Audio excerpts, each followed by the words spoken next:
Greetings, everyone, and welcome to Anime Night in the Dojo. Today's featured show, Spy Family, Season 3. Yep, Spy Family, Season 3, Episode 3. Welcome back to the dojo. I'm Ryu. That's Age. We're back from our Anime Night in the Dojo, and, well, not really a huge amount to say going into this one. We talked a lot about the potential of what they're going to show with Lloyd this week. This entire episode is dedicated to Lloyd. Right up. Or whatever his real name is. We didn't get that. But his real name, I guess it doesn't really matter unless there's going to be some weird tie-in later that is relevant. But as it stands right now, his actual birth name doesn't really matter. So, yeah. Maybe we'll get that at some point in the future as just like a thing. Like, you know, whatever. But, yes, this should be this has the potential to probably be the best episode in the series just because it's going to tell Lloyd's story. We already got, the first part of it. Yeah. We already got like 30% of it, but the last 60%, 66% is probably going to be pretty massive for his character development, his motivations, why he's doing it, that kind of thing. Obviously, we know that his friends died in the first attack because they were in the, the ex-military facility. But then obviously... Well, we know the facility got hit by a missile. Right. We'll have to see, what exactly happened, but presumably they're all injured or dead. Yeah, and then we have to see what happened with, his mother. Obviously, he probably loses everybody, Maybe his dad is the reason why this happened. Who knows? Just randomly spitballing, but we don't know. So, we'll just have to see what comes of this, but I expect this to be a very good episode.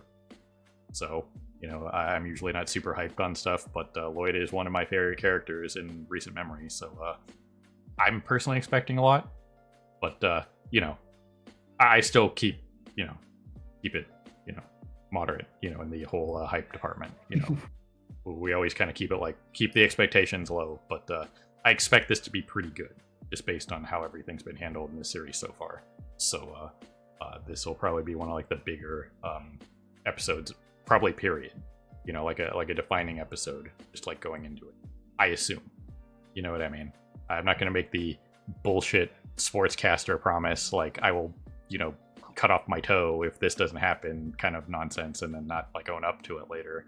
But just based on how this series has been going and what they're doing with Lloyd as a character, very rarely have they dedicated one entire full episode to one specific thing if they're not in the middle of the Princess Lorelei arc or when they were doing some of the other stuff. Usually Spy Family is one of the classic double skit things we had last week with the Totally Not Umbridge Lady.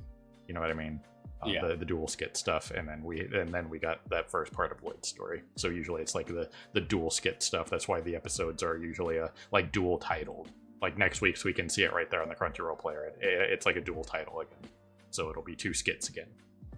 But I'm excited for this one. So we're gonna go ahead, push some buttons, and get going here. So people on Patreon, we'll see you on the other side of the edit for the timer reaction, and people on YouTube, we'll see you on the other side of the edit for the discussion and review. And the various links to each other places are where they need to be. So use the internet and figure it out, people.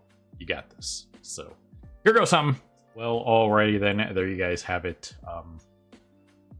Exactly what I wanted out of this episode. It showed the horrors of war and what happens, and especially how a young child would potentially react to this situation. You know what I mean? Lloyd was reasonably adjusted to certain things based on various factors, but still, 7-8-year-old kid, whatever he was there. Yeah. So we got the entirety of the backstory there. Again, him lying to his dad potentially saved his life. Yeah. You know what I mean?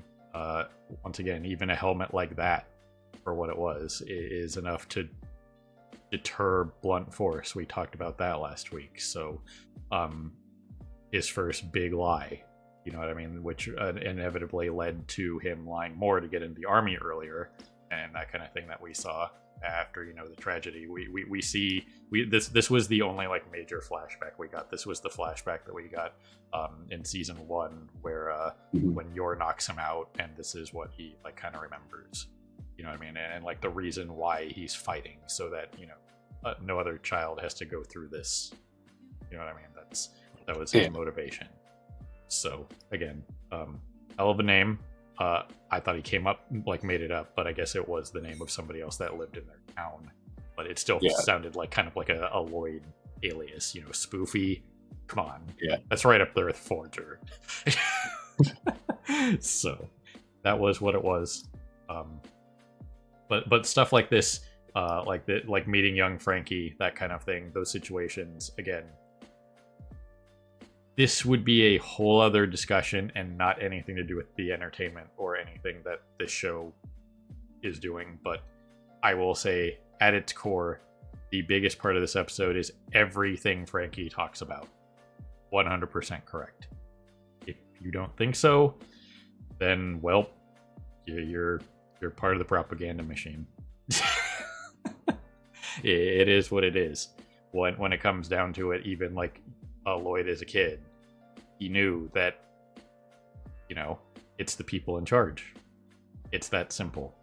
And that's all that really has to say about it. Everything that Frankie said here is the 100% factual truth. So I don't need to repeat what he said. He said it. You know what I mean? And that's how it's always been. So still is how it is now. So yeah, which Lloyd wasn't willing to hear him out on it, because at that point Lloyd was so in his own head about it that he couldn't afford to believe that the propaganda could be fake. Yep. And it wasn't until the meeting with his friends again that he finally kind of snapped out of it and realized that he couldn't keep doing that. Right. Which, you know, that was like the big double whammy of you know, oh man, the super relief that, you know, he's not the reason his friends died, because as they pointed out, they all chased after him afterwards and escaped the bombing, but then immediately were sent on a horrendously planned mission and ended up losing their lives anyway. And once again, there was nothing he could do about it. So that's a real the emotional roller coaster of you go from carrying that guilt for 10 years ish, right around there, to, oh man, you guys are still alive, that's awesome, and then immediately losing them again. That's absolutely brutal. So the one thing I was questioning about this situation, though, when they showed up, he's signed up illegally for being too young. How would they have been signed up if they're all about the same age? Right. So maybe he's of age now, based on how long he's been in the military, and they all only recently signed up. Like they said, none of them have made officer yet, so maybe that's what it was.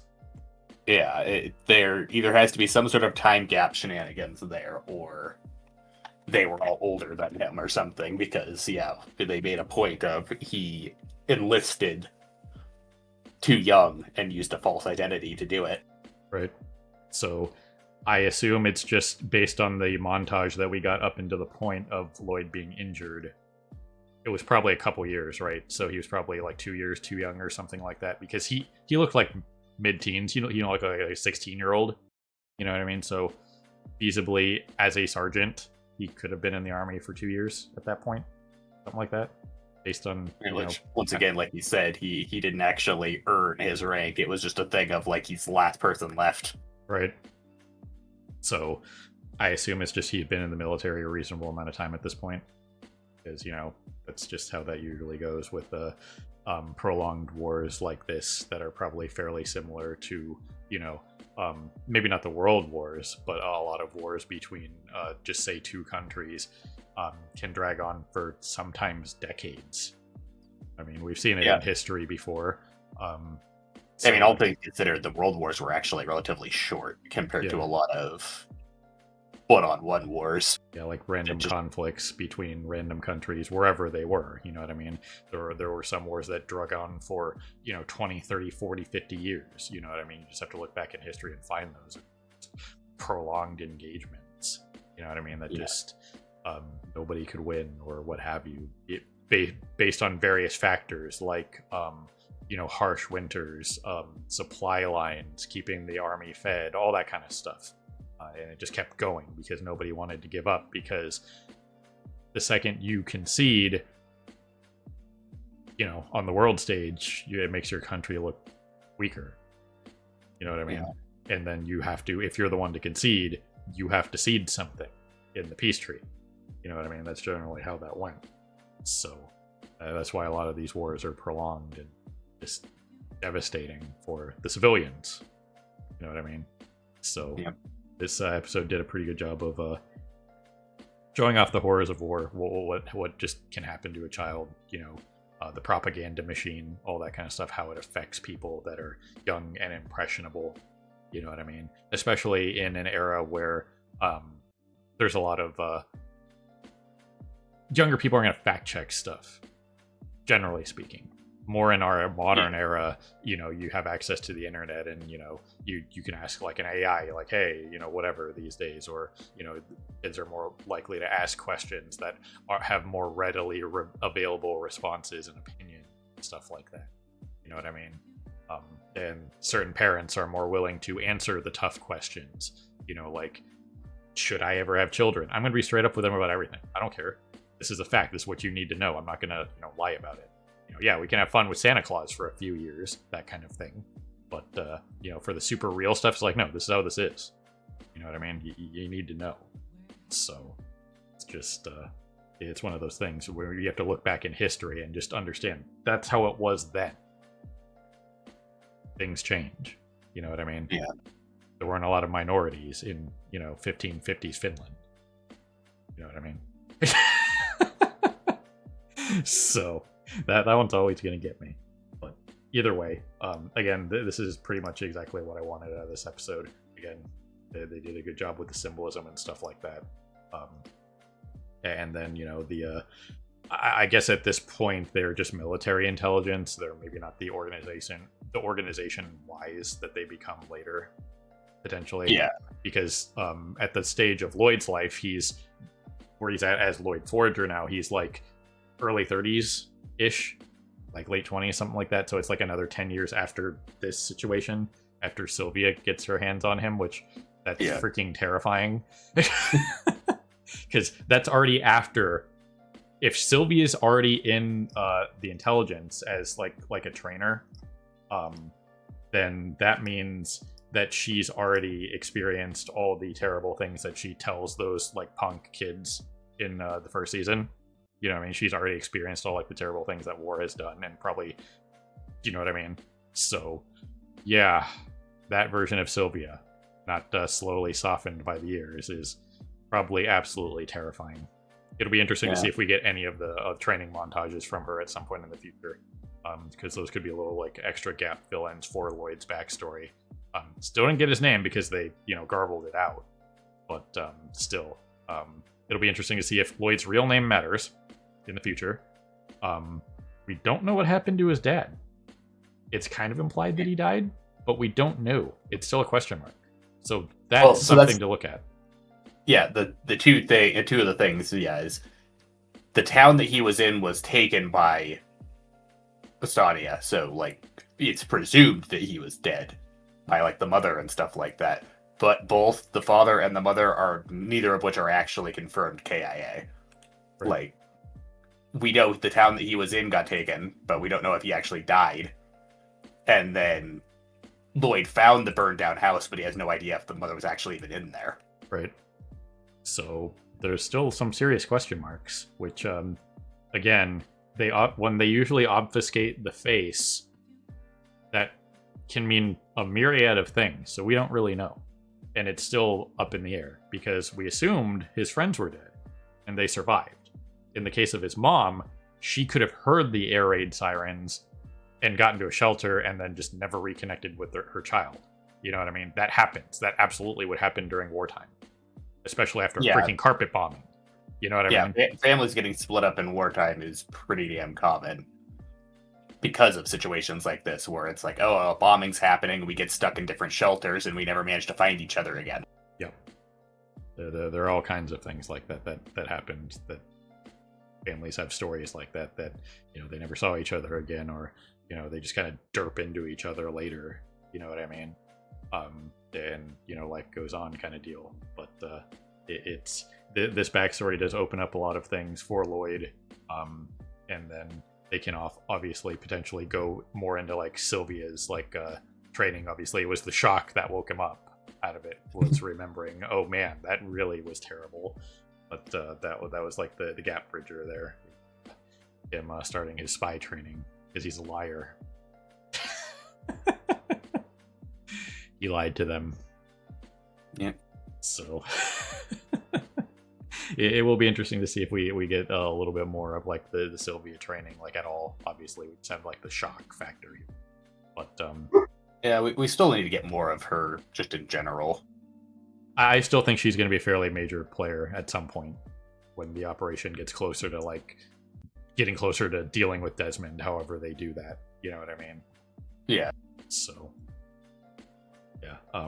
Again, the major portion of this episode was very real. And it did a good job portraying the very real consequences of all those situations. And Frankie's speech is the thing that everybody needs to take away from this. So that's all I really have to say about this. Again, it's pretty much what we're looking for. And don't trust the onions. Ever. Yeah, this also didn't really actually give us how Frankie and Lloyd actually like started working together. Because like we know Frankie doesn't like the Estonian leadership and whatnot, so that's why he's willing to work with Lloyd. But we got their first meeting here, but not them actually like deciding to work together. We ended this off with Frankie still on the run from the military as a deserter. Right. So that'll probably be a story in of it itself, is how the hell Frankie got away and reestablished himself as the everyman, pretty much. The informant guy, you know what I mean, with a bunch of connections. So there's probably still a couple stories to be told, which is good. But this was the meat and potatoes of Lloyd's backstory that, that we were probably looking for. You know what I mean? And it got very real. So you got to always appreciate when a studio or an author in this case is willing to be very real about a situation, because not everybody is a part of the propaganda machine. You know what I mean? So again, don't want to get too much into that because that's a whole other freaking kind of discussion. So once again, take what Frankie said and take that to heart, because it is as real as you can get. So anyway, as they showed off in the preview, it looks like we'll be getting some more crazy shenanigans next week. So that's after this very real and sobering episode. It was very well done, and I enjoyed it for what it was. So looks like we're going back to school shenanigans. Right. So back to school. So you got anything else, Age? I think I mentioned most of the stuff. Yeah, I'm pretty sure I mentioned everything. So, ladies and gentlemen, people of YouTube beyond, have you watching. As always, we appreciate you stopping by and hanging with us here in the dojo for more Anime Night in the Dojo. And this was Spy Family, Season 3, Episode 3. So, have a good morning, evening, afternoon. Whatever it is for you. Have a good one. See you next time. Hey everyone, Victoria here. If you enjoyed the video, please consider pushing those like and subscribe buttons. Your support is greatly appreciated. Thanks again for your time, and we hope to see you again in the future.